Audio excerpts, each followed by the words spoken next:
Every historical movie lies to you in the same way. Not the costumes, not the castles, the air. The camera glides through a medieval market. Everything looks charming. What the camera cannot show you is the smell. You would walk 3 steps in and gag.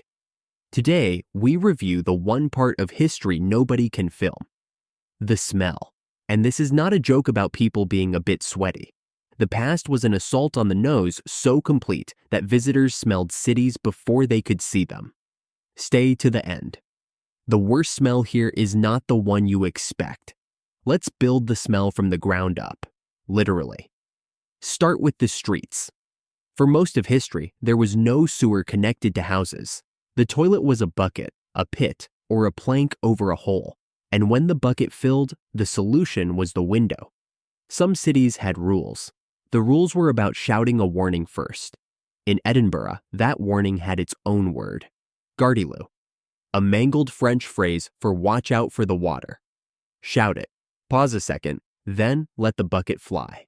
Some trace the modern word loo back to that shout. Add the animals. A pre-modern city was full of horses, each producing over 20 pounds of manure a day, plus pigs, chickens, and cattle driven through the same streets. The street was a compost layer that never fully dried. Now add industry, and here it gets impressive. The worst commercial smell was the tannery, where leather was made. To soften hides, tanners soaked them in vats of dog feces and stale urine, collected professionally. Urine was so useful that some collected it door to door, an actual job, with an actual cart. Rome ran on the same economy, centuries earlier. So much so that the emperors taxed it. Vespasian's son complained it was beneath an emperor. Vespasian held up a coin and asked if it smelled. It didn't. Money doesn't stink. Rome kept collecting. Tanneries smelled so bad cities forced them outside the walls. And these were cities that tolerated everything else on this list. Rome had its own entry, and it belongs in the bathroom. Public latrines were impressive engineering. Water flushed, in rows, social. What they were not was private. A single sponge on a stick did the cleaning for everyone, rinsed in a shared bucket and handed to the next person. Great plumbing, terrible personal boundaries. Then the butchers.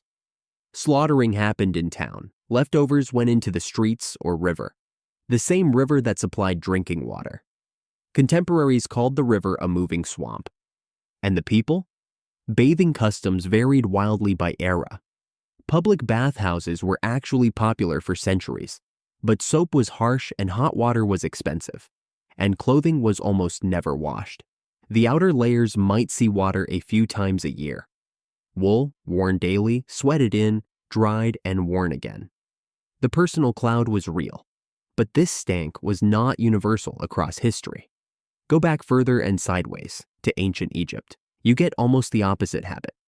Egyptians bathed daily as a matter of routine. They shaved body hair specifically because it cut odor, and they kept actual recipes for the problem. Pastes of ostrich egg, tamarisk, and tortoiseshell under the arms.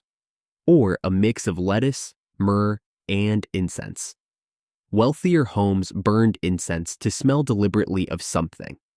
So humanity did not spend its whole past smelling terrible. Some civilizations decided early this was solvable. Others took a few thousand more years to agree. Even the rich in colder Europe stank too. Perfume was not a luxury hobby. It was chemical warfare. Nobles carried pomanders, balls of amber and spices held to the nose. Some wore scented gloves because the leather smelled too foul. Here it stops being funny for a moment. The smell was not just unpleasant, it was deadly indirectly. For centuries, doctors believed bad air itself caused disease. Miasma, they called it. Wrong, but understandable. The places that smelled worst were where people died most. The smell and the sewage traveled together. Doctors blamed the messenger. This belief did not stay in the medieval past. As late as 1858, London's Parliament sat beside the Thames. The river was so thick with sewage, a heat wave made it unbearable. Newspapers called it the Great Stink. MPS soaked the curtains in lime to block the smell. Queen Victoria tried a pleasure cruise and turned back in minutes. Lawmakers passed a bill to build modern sewers in 18 days. Not because of the disease, which they still misunderstood, because of the smell sitting right outside their windows. Miasma is why plague doctors wore those long beaked masks. The beak was stuffed with dried flowers and herbs. Not a costume, a gas mask against a gas that wasn't the killer. And now, the twist we promised. The worst smell was not the streets, tanneries, or people. It was the fashionable ones. Powerful people decided bathing itself was dangerous. They thought water opened the pores and let disease in.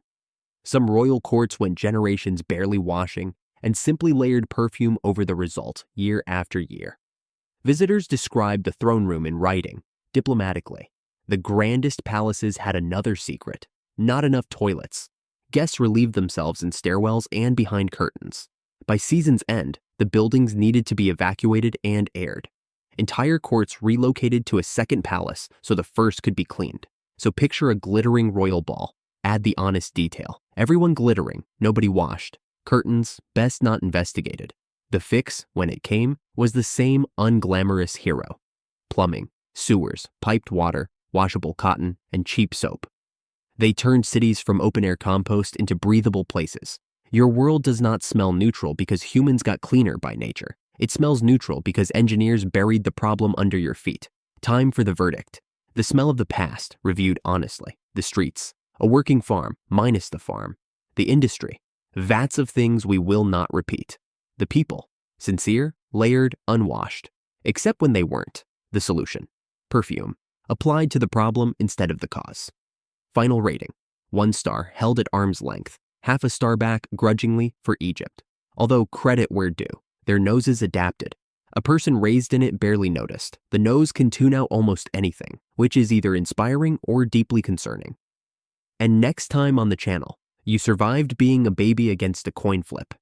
You lived through years of it, fed, carried, rocked to sleep. So answer this. Why can't you remember a single second? Your earliest years are a locked room. And science finally knows why. See you then.